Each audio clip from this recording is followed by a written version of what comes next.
It's the 90s Kid Show.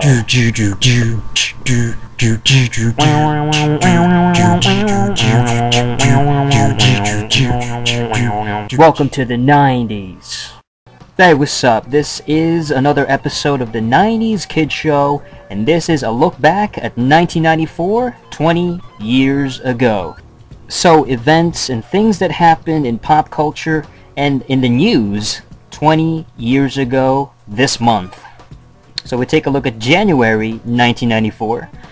And alright, let's begin with actual news. So January 1st, very beginning of the year in 1994. NAFTA, the North American Free Trade Agreement, was basically implemented. It was a regulation that decreased and eventually eliminated tariffs to essentially encourage economic activity between the United States, Mexico, and Canada.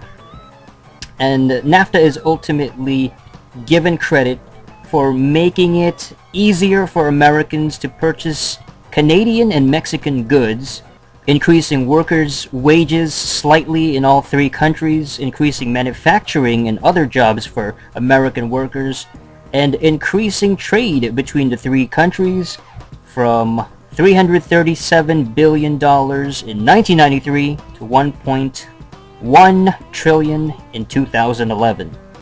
Alright, moving on. In January 6th, in Detroit, Michigan, professional figure skater Nancy Kerrigan is clubbed on the right leg under the orders from Jeff Gillooly, along with Sean Eckert. Gillooly was the ex-husband of Tonya Harding. She was a rival figure skater of Nancy Kerrigan. The hired attacker was Shane Stant, and he struck Nancy Kerrigan with an ASP baton on her thigh just inches above her knee. Kerrigan was forced to withdraw and resulted in Tonya Harding winning the 1994 U.S. Figure Skating Championships.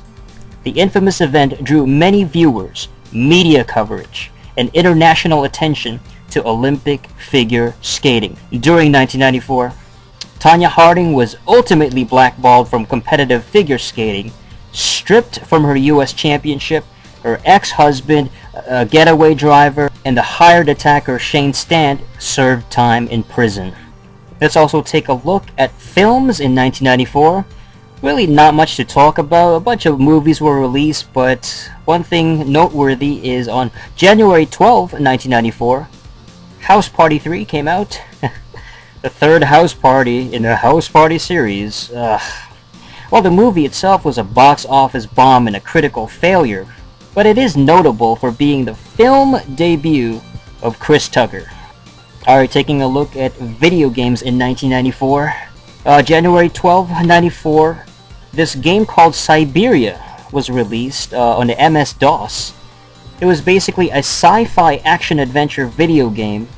Although it got mixed reviews, it was critically praised for its cinematic visuals, described as one of the first video games to combine computer animations and Hollywood film techniques to create visually stunning graphics and cutscenes. Taking a look at music from January 1994. Well, January 25th was the big day. First of all, we saw the debut album of new metal band POD. You guys remember POD? Famous for hit songs like Alive and Youth of the Nation.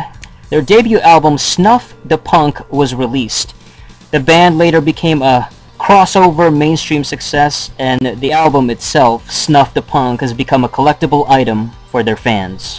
Also on January 25th, Alice in Chains released their Jar of Flies album, which makes its US chart debut at #1 on the Billboard 200, becoming the first ever EP to do so. In the pro wrestling world, specifically the WWF, the Royal Rumble was the annual pay-per-view. Royal Rumble took place on January 22nd of 1994, attended by 14,500 people. And actually the winners, two people. For the very first time, and I think the only time, you had Lex Luger and Bret Hart eliminating each other during the match. The ending was basically a dual co-winner. Both were set to face the heavyweight champion at WrestleMania. Alright, moving on to famous people that were born or died during January 1994. Starting off with a celebrity death, the passing of Cesar Romero, who died on January 1st. He was a famous actor of Cuban descent, perhaps most well known today for his portrayal of the Joker during the classic 60s Batman series alongside Adam West. He was born in 1907 and he died at the age of 86 years old.